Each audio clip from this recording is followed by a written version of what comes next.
planet no one dared to touch. The galaxy called it Deathworld 9.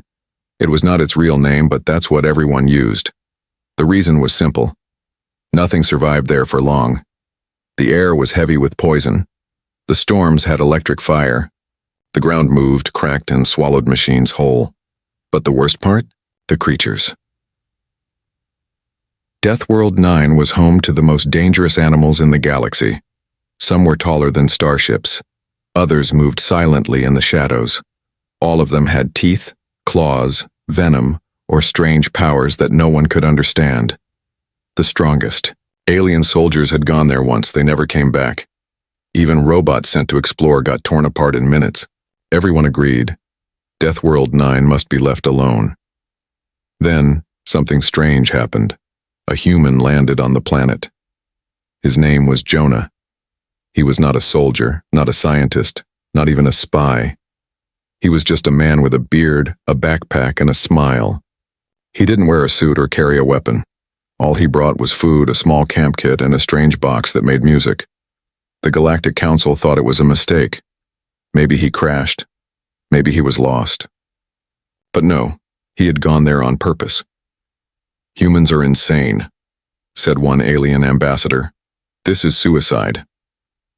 They watched from space as Jonah walked through deadly jungles. Predators followed him. Their eyes glowed in the dark. Their fangs were as long as swords. But he didn't run. He just sat down, took out some dried meat, and held it out. The council waited for blood. But the beast did not attack.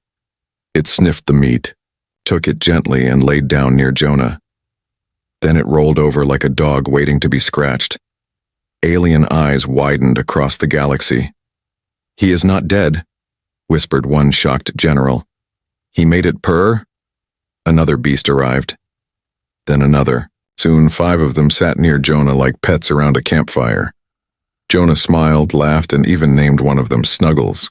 The creatures growled at each other but never touched him. They followed him as he walked. When he stopped, they sat.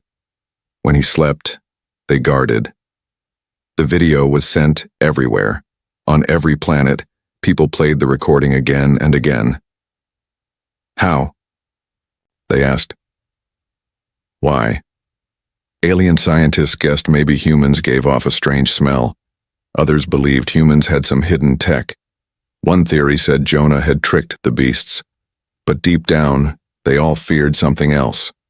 That the monsters had chosen to follow him on their own.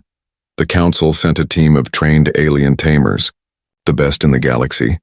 They landed far from Jonah and tried the same thing: food, calm movements, even the music box. It didn't work. The predators didn't just ignore them. They attacked. One ship was crushed by claws. Another had its engine melted by acid spit. The survivors begged to leave. Back on Deathworld 9, Jonah played catch with the largest beast. He laughed as it chased a glowing ball. The aliens were terrified. "If humans can tame Deathworld predators," a council member said, "they can control the most dangerous creatures known." But Jonah had no army. He didn't build cages or train the beasts with commands. He didn't even ask them to follow him. He just showed them kindness. He gave food, shared warmth, and spoke to them like they were equals. That confused the aliens the most. Kindness had never worked here, but somehow it did for him. Soon, one of the creatures started to mimic Jonah. It tried to hum along with his songs. It watched him cook and brought him berries, unsure if they were safe. Jonah tasted one, made a funny face, and the beast made a sound like a laugh. This time it wasn't fear the galaxy felt. It was confusion and curiosity. Was Jonah special? Or were all humans like this? The council voted to monitor him. Cameras were hidden in the trees. Satellites hovered above. Drones flew silently overhead. Every move was watched. And that's when something even stranger happened. One of the predators found a drone. Instead of destroying it, it picked it up in its jaws and brought it to Jonah like a gift. Jonah patted its head and whispered, "Good girl." The entire council sat in silence. They had no answers. No one had ever patted a Deathworld predator before. No one had ever made one act gentle. No one had ever dared to laugh while surrounded by killers, except a human. The world that was once untouchable now had a visitor, and not just a visitor. A friend. Jonah didn't try to conquer the planet. He didn't run from it either. He simply walked into the heart of danger with peace in his hands. And the monsters? They listened. As the sun set on Deathworld 9, the final image from the satellite showed Jonah asleep in a hammock made of vines. Around him, the predators laid close, like loyal dogs protecting their pack leader. And far above, the council watched in fear, because for the first time in history, the monsters had a master, a human. The human and the beast, every day, more eyes turned toward Deathworld 9. Aliens from far systems tuned in to see if the strange human would survive. Some expected him to die soon. Others feared what would happen if he didn't. But no one expected what came next. Jonah, the human, was no warrior. He had no armor, no powers, and no army. But beside him walked a creature that had once torn through armored tanks like paper. Now, it followed him like a shadow. He called her Snuggles, a name that made every alien nervous. How could something, with claws longer than swords, be called something so soft? Snuggles stayed near Jonah. She protected him from wild storms. She slept near his camp. She even made strange sounds when he laughed, like she was trying to laugh with him. The other predators watched her. When she ate from Jonah's hand, they copied her. Slowly, a whole pack gathered around the human. Jonah didn't give orders. He gave names: Fluffy, Bones, Marshmallow, Clawfoot. He talked to them like they were old friends. Aliens watching didn't understand. He talks like they can understand him, one scientist said. But they do understand, replied another. The council thought it was some secret training method. Maybe humans had studied these creatures in secret. Maybe they used brainwaves or chemicals. But when they captured the data, there was no proof of tricks. Just Jonah, some dried meat, and soft words. Other humans began to take interest. If Jonah can do it, they asked, why can't we? But it didn't work like that. 2 brave human explorers came to Deathworld 9 with special suits and food, packs. They tried to copy Jonah's actions. They were careful, kind, and slow. But the beasts didn't respond the same. One was chased up a tree. The other had to run back to the ship. The beasts didn't harm them, but they didn't trust them either. Jonah's bond was something different. He didn't act afraid. He didn't act proud. He acted equal. One day, Jonah sat down on a rock near a lake. Snuggles brought him a dead fish. He smiled and patted her head. Then she sat next to him, watching the water with her glowing yellow eyes. Jonah spoke softly. You're not monsters, he said. You're just lonely. And it felt true. The beasts didn't act like killers around him. They acted like they had been waiting for someone to see them. Really see them, not as threats, but as beings, as hearts, as souls. Soon, Jonah taught Snuggles how to shake her paw. She did it clumsily at first, but when she got it right, Jonah gave her a snack and smiled. She made that soft growling sound again, the one that sounded almost like a laugh. The video spread across the galaxy. A Deathworld predator. Learning tricks? Many thought it was a lie. Some called it fake, but those who had tried to tame the beast before knew it was real.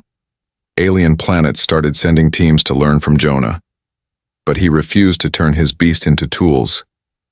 They're not weapons, he said. They're my friends. Still, the council watched carefully, too carefully. And then something happened that changed everything. Jonah got injured. It was a small mistake. He slipped while climbing a ridge and cut his arm. Nothing serious. But the smell of blood filled the air. The council leaned forward, thinking this would be the end. But the predators didn't attack. Snuggles growled at the others and stood between Jonah and the pack. She licked his wound, then laid beside him until he stood up. The others backed away silently. Something more than control had formed, something stronger than fear. It was loyalty. It was love. And now, even the council was afraid of what that meant. If humans could form real bonds with the deadliest creatures in the galaxy, what else could they do? Would they start raising armies of predators? Would they release these beasts on other worlds? Or would they simply keep them as pets? The answer wasn't clear. But one thing was, Deathworld 9 was no longer just a nightmare planet. It was now the place where the most feared monsters became companions, and the only being they followed was a human. The galaxy tries to copy humans and fails. The whole galaxy was watching now. What started as a strange human walking into a deadly jungle had become something much bigger. Jonah didn't just survive on Deathworld 9, he became part of it. The beasts, once feared by all, had chosen to stay by his side. That shook the galaxy, and soon, everyone wanted the same power.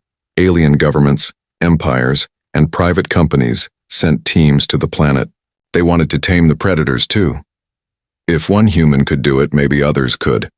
Maybe they could make armies of Deathworld beasts, or use them for protection, or sell them for war. They tried everything. The Trinok Empire built a special training center. They filled it with scents from Earth, played human music, and even wore fake human skin suits to smell like Jonah. It didn't work. The beasts didn't come close. One even ripped the fake skin off a soldier and walked away in silence. Vulner Dominion tried using pain.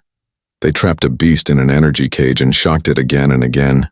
It looked weak at first until it snapped the bars, crushed the guards, and vanished into the jungle.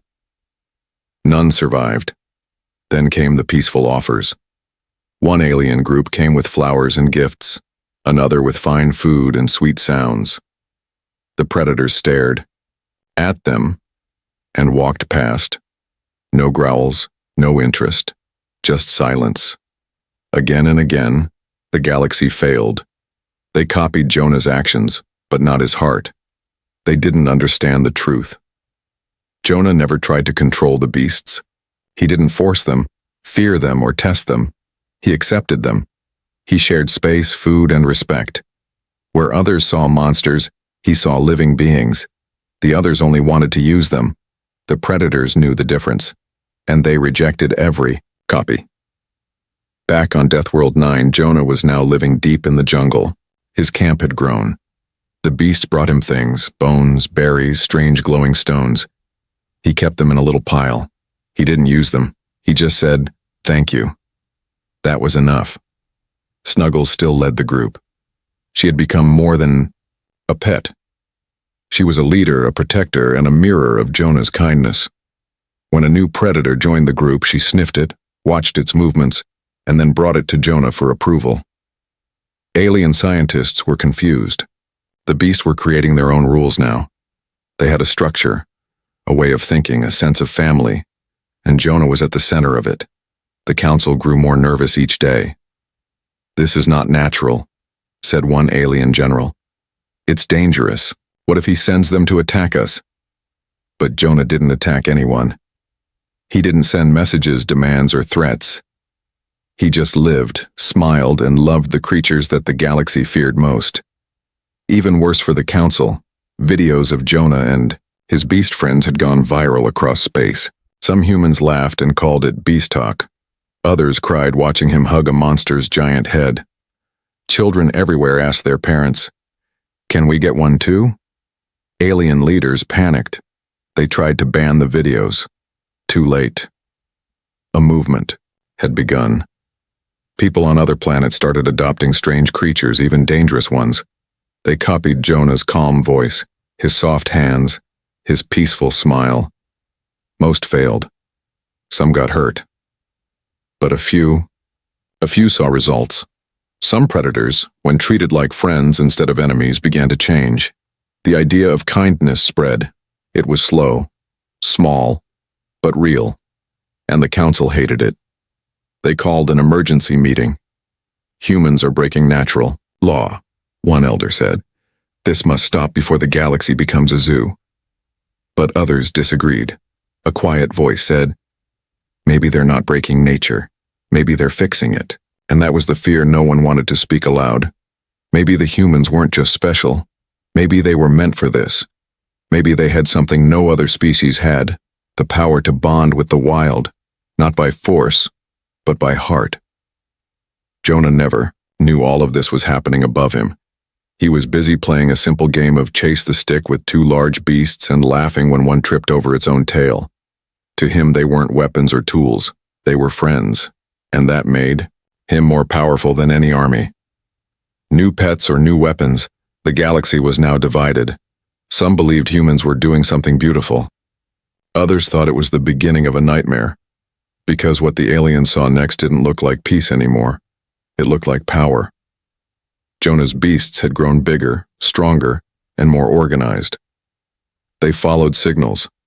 They guarded his camp like trained soldiers. They hunted only what Jonah pointed at. One time he whispered, "Not this one." And the beasts stepped aside, letting a smaller creature pass unharmed. That one moment changed everything. Because the beasts were listening. They were obeying. And if they could obey, they could be commanded. That terrified the Galactic Council. If humans can command Deathworld predators, a general said, they now own the most dangerous force in the galaxy. The council demanded proof, so they sent a drone to test the truth. The drone flew low near Jonah's camp. It made sharp, buzzing sounds. One beast jumped at it. Jonah raised a hand. The beast stopped midair. He had said nothing. But the message was clear. He was in control. The drone returned. The footage was shared with top leaders. Some called it a weapon demonstration. Others called it proof of friendship. But one thing was certain. The line between pet and soldier was now invisible. The council asked Jonah for a meeting. He refused. He didn't trust them. "I came here for peace," he said in a public video, "not politics." But the council couldn't ignore what was happening. Soon, new reports arrived. On a small moon colony, a human traveler had brought one of the tamer beasts back with him, one of Snuggles' offspring. The beast had glowing red eyes and sharp claws. The aliens panicked. They tried to cage it, but the beast didn't attack. It sat quietly near the traveler, like a loyal dog. Then, a bomb threat was reported in the colony. The beast sniffed the danger before the alarms went off. It barked, ran toward a wall and scratched at the spot. Soldiers opened it and found an explosive hidden deep inside. Lives were saved. The story spread like fire. Suddenly, Deathworld beasts were no longer just monsters. They were heroes, lifesavers, companions. The galaxy was confused. Were these pets, or were they more than that? Alien traders started offering humans huge amounts of money to buy the beasts. The humans refused. The beasts were not for sale. They were family. The council grew more nervous. They wanted laws to control the situation. No human should bring a Deathworld creature off the planet, they said. But it was too late. More humans had already started returning with young beasts, not to fight, not to sell, but to raise, to care for, to keep as friends. Alien military leaders were afraid.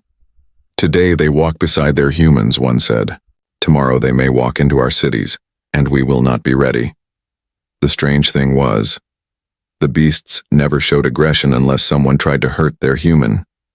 One beast blocked laser fire with its thick back, shielding a human child. It roared so loudly it cracked windows across 5 blocks.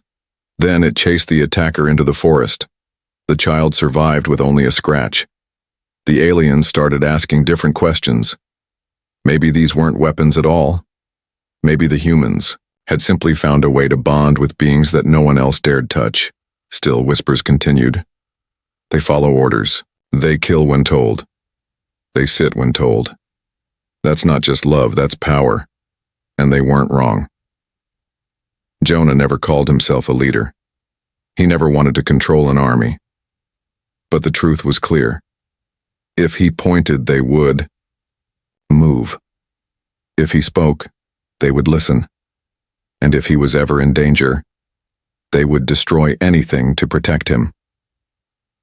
The council finally agreed. This was no longer a personal matter. It was now a galactic issue. A decision had to be made. Should the beasts be banned? Should humans be banned from Deathworld 9? Should the planet be destroyed? Or should the galaxy try to understand what humans had done? No one had an answer. And Jonah? He was sitting under a tree brushing the fur of a baby beast, humming a soft earth song. Around him, giant creatures rested like sleepy cats. They yawned, they stretched, and they waited for their human to smile again. No chains, no collars, just trust, and that trust was the real power. The death beast protects a human child. The galaxy had seen humans walk among monsters. It had seen beasts obey simple words, sit beside fires, and play like pets. But many still believed it was a trick. They said the predators were dangerous by nature. They warned that one day, the beasts would turn on their human companions. That day never came. Instead, something else happened. Something that silenced every voice of doubt. It began on a peaceful colony at the edge of human space.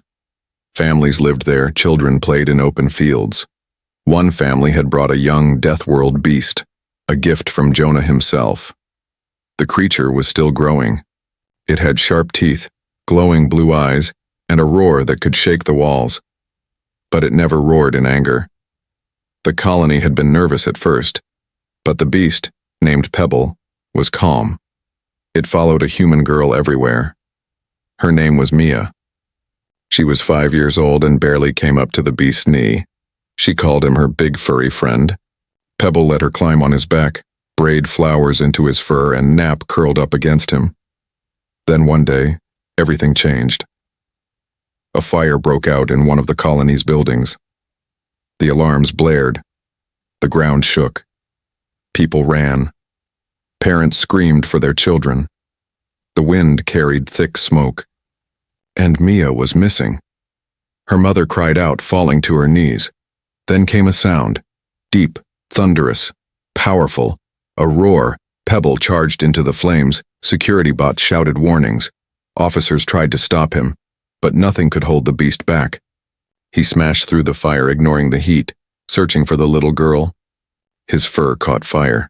His eyes burned from the smoke, but he didn't stop. Minutes felt like hours. Then from the smoke, a shape appeared. Pebble stepped out of the flames, his body burned and bleeding, but his head held high. On his back, Mia, coughing and crying but alive. The entire colony froze in shock. A Deathworld predator had saved a child, not out of orders, not for reward, but out of love. The news spread faster than any fire, across planets, across systems. People watched the video of the burned beast lying still while medics treated Mia. His eyes closed, his breathing slow. But when she touched his paw and whispered, "Thank you," he wagged his tail, and the galaxy wept. Something had changed. The council could not deny the truth anymore. These creatures were not just killers. They could care. They could protect. They could love. Alien parents who once feared humans for bringing these monsters near their homes now asked, "Could we be safe too? Could one of them guard our children?" For the first time, aliens lined up not to fight the beasts, but to meet them. Scientists came to study Pebble's brain. What they found shocked them more than his actions. His brain had formed new patterns, ones similar to loyalty, empathy, and even joy. The same signs seen in Earth's dogs and horses, but stronger, deeper. Deathworld beasts were evolving, and humans were the reason. Some leaders still refused to believe. They called it an accident, a so rare case. But more stories followed. One beast stood between a human teacher and a falling wall during a quake. Another stopped a landslide by throwing its body over a collapsing cliff to save 2 miners. Each time the humans tried to explain, they're just trying to help. But the galaxy couldn't stop asking, why only humans? Why did these beasts trust only them? Why did they risk their lives only for their humans? The answer came from Jonah, who finally sent a message to the Galactic Council. They're not pets, not weapons, not trophies. They're people. Wild and full of fire, but people. They just needed someone to see them that way. And now they did, because one beast had walked into fire for a child, not for command, not for gold, not for fear, but for love. And love, the galaxy finally learned, could tame even the wildest soul. The rebellion of the pets. For a while, the galaxy held its breath. Deathworld beasts had become more than monsters. They were protectors, now, loyal to their humans, gentle with their young, fierce against danger. But even with all the proof, fear still lived in the hearts of many, and fear always leads to trouble. A powerful alien empire, the Krasari Dominion, saw the change and felt threatened. They believed humans were using the beasts to build quiet power. They warned others. Today they walk beside humans. Tomorrow they may walk into our homes. The Dominion hated what they could not control, so they made a plan. They would steal the beasts, capture them, break them, and use them for war. One night, on a peaceful planet where humans and their beast companions lived in peace, Krasari ships arrived. Silent, fast, brutal. They used tranquilizer darts, nets, and shock traps. Dozens of beasts were taken. Some tried to fight but didn't want to hurt their captors. Others were separated from their humans and cried out in pain no one had heard before. The humans begged for help, but no one came. The council remained silent. The beasts were taken to a hidden base. There they were caged, tested, and tortured. The Krasari believed they could erase the human bond. They were wrong. On the third night the cages broke, not from machines, not from mistakes, but from rage. The beasts remembered everything, the soft hands that fed them, the voices that calmed them, the love they had received. And now they were alone, hurt and angry. It was not wild fury that filled them, it was betrayal. They rose together, claws tore through steel. Teeth snapped wires. The base shook with the power of beasts who had tasted freedom and refused to live in chains again. But they didn't run. They didn't flee. They followed the scent of their humans, across space, across stars. They returned. Ships burned in their path. Not because they attacked first, but because they would not be stopped. One beast landed near a human village that had been raided. The people screamed. But then, they saw the beast bow low and sniff the ground like it was looking for someone. It had come not to destroy but to return home, and behind it dozens more came. No one called them monsters anymore. Now they were something different, something dangerous to their enemies, something sacred to their humans. And the message was clear. Take us from our humans, and we will come back. The Krasari Dominion tried to fight back. They sent elite soldiers, warships, and hunter drones, but the beasts were faster, smarter, and more united than before. They didn't move as wild creatures. They moved like warriors. The galaxy watched in shock. This wasn't just rebellion. It was revenge. But even in battle, the beasts showed control. They never harmed innocent people. They never attacked the weak. They destroyed weapons, not lives. They hunted those who had hurt their humans and no one else, and when it was over they didn't stay to rule. They simply returned to their people, back to the children who once rode on their backs, back to the humans who called them by name. The Galactic Council finally spoke up. This cannot be ignored, one member said. These creatures are no longer beasts. They have minds. They have memories. They have justice. Jonah, now a symbol of peace and strength, gave one simple reply. They were never just pets. They were never just killers. They were waiting for someone to believe in them. We did. And they believed back. The rebellion was over, but the message would never be forgotten. The galaxy now knew. You could not steal a friend. You could not cage loyalty, and you could never, ever harm what a human loved, without facing the wrath of something that once lived, only to kill, but now lived to protect. Soft fur, sharp claws, and human hearts. The stars had gone quiet. After the rebellion, no one dared call the beasts just animals anymore. The galaxy had seen what happened when they were taken. It had seen what they became when ripped away from the humans they loved. Now, everything had changed. Alien governments rewrote laws. No species was allowed to harm or capture a beast bonded to a human. Markets that once paid high prices for predator parts were shut down. Even the Krasari Dominion, once proud and fearless, now walked carefully around any human accompanied by a beast. The message was clear. Where there was a human, there could be a protector, and that protector might look like a nightmare but act like family. Jonah, the first to walk among monsters, had become a legend, but he didn't want fame. He still lived on Deathworld 9, deep in the jungle where it all began. His camp was simple. No walls, no fences, just trees, open sky, and creatures that used to make armies scream. Snuggles was older now, slower. Her fur was graying, but her eyes still glowed. She walked beside Jonah like always, watching, guarding, listening. Around them, young beasts played, trained, and learned from her. She had become more than a pet.